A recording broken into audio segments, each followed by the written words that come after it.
Olá, me chamo Hortência Oliveira e sou a autora principal do trabalho intitulado de Manifestações Orais da Doença Renal Crônica Terminal, uma revisão de literatura dos últimos 5 anos.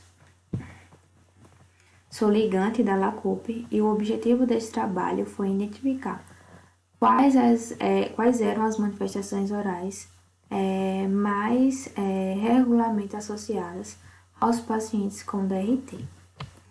E aí a gente tem o significado de DRC como uma patologia que atinge os néfrons de maneira quase sempre irreversível, atingindo também a taxa de filtração glomerular, que é o TFG. Ela é classificada em 5 estágios, onde no primeiro estágio, esse TFG vai ser igual ou maior a 90 ml minuto. Já no estágio 5, essa taxa de filtração glomerular não ultrapassa os 60 ml minuto. A sua prevalência. A sua alta prevalência pode ser justificada pelo fato da doença renal estar muitas vezes associada a algumas outras patologias, como a diabetes, a hipertensão e a doenças autoimunes. A progressão. Frequentemente, os pacientes que têm DRC irão progredir para DRT. A DRT nada mais é do que uma redução das funções metabólicas e endócrinas, fazendo com que haja um armazenamento dos produtos do catabolismo. E o TFG ele não vai ultrapassar dos 10%. As manifestações orais. Estima-se que cerca de 90% dos pacientes poderão apresentar as manifestações orais no decorrer ou no tratamento da patologia. E aí a gente tem alguns exemplos de manifestações, que podem ser em tecidos ósseos, em tecidos duros ou em tecidos moles. Tá? E aí a gente tem reabsorções ósseas, a doença periodontal e a estomatite urêmica, por exemplo, mas existem outras, como a xerostomia, a disgeusia, a osteodistrofia renal, tá? E aí a metodologia. A metodologia utilizada foi a estratégia PECO, onde a gente tem a população, os pacientes renais crônicos, a exposição à falha no sistema glomerular, a comparação, os pacientes sem manifestações orais e o desfecho, os pacientes com as manifestações orais, tá? E aí foram encontrados 19 artigos, certo? Desses 19, 12 foram excluídos, 9 por não relatarem as manifestações orais na DRC ou na DRT e 3 deles por não estarem disponíveis para leitura. Como resultados, após a associação dos descritores, doenças renais, manifestações orais e estomatite, obteve-se um total de 19 artigos, sendo 12 deles excluídos, então restaram 7 artigos que foram utilizados na pesquisa. E aí a gente tem na discussão as prováveis causas e influências para as manifestações orais nesses pacientes, que é a deficiência na síntese de eritropoetina, a diminuição da agregação plaquetária, a falha na produção da 1,25D, da vitamina 1,25D e da resposta imune deficiente, tá? Essas influências, essas causas, geralmente estão relacionadas a alterações prevalentes em pacientes submetidos à terapia de substituição. As manifestações orais comuns em pacientes com DRC ou DRT. Temos a xerostomia, que é uma sensação de boca seca, tá? Proveniente pela baixa ingestão de líquidos e da terapia medicamentosa que esses pacientes são submetidos.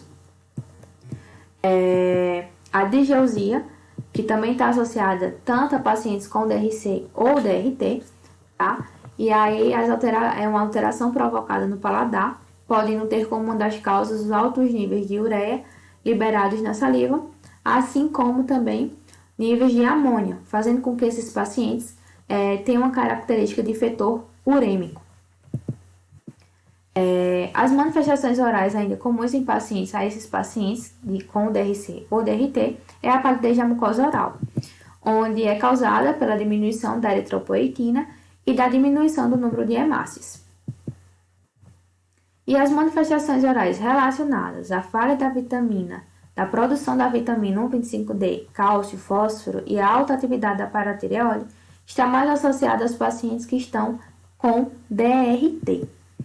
E aí a gente tem a osteodistrofia renal, onde, segundo Constantinides, é uma patologia que está associada aos distúrbios metabólicos do cálcio, do fósforo e da alta produção, da alta atividade da paratireoide, e pode acarretar a mobilidade dentária, a diminuição da cortical óssea, as lesões de células gigantes, dentre outras, certo? Aqui a gente tem um paciente que foi diagnosticado com osteodistrofia renal, onde a gente tem uma área radiolúcida mista, expansiva, uma lesão expansiva, com deslocamento dentário.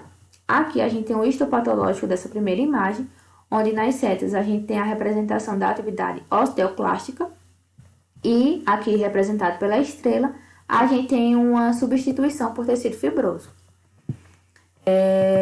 O distúrbio ósseo. O distúrbio ósseo está associado à deficiência da vitamina 1,25D e ao hiperpateroidismo secundário e à síndrome renal crônica, onde os pacientes podem apresentar quadro de osteomalácia e a osteodistrofia renal.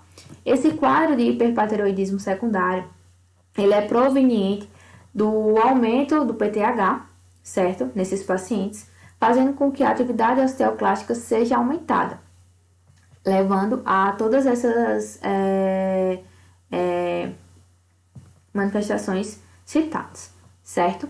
E aí a osteomalácia nada mais é do que um excesso de osso osteoide não mineralizado, fazendo com que o osso fique mais frágil e provável de fratura. E aqui a gente tem uma imagem também comum a pacientes com osteodistrofia renal, que é a expansão do palato, essa expansãozinha aqui na região do palato. Ainda temos também a estomatite urêmica, que é uma manifestação rara, mas que pode acometer pacientes com DRT, possui lesões brancas e de sintomatologia dolorosa, e ainda a doença periodontal, principalmente atrelada àqueles pacientes com DRT e a diabetes, certo? E como conclusão, vista a grande quantidade de manifestações orais presentes nesses pacientes, a gente vê a importância do cirurgião dentista no tratamento dessas manifestações e fazendo com que esses pacientes eles sejam melhor atendidos, aumentando a qualidade de vida deles.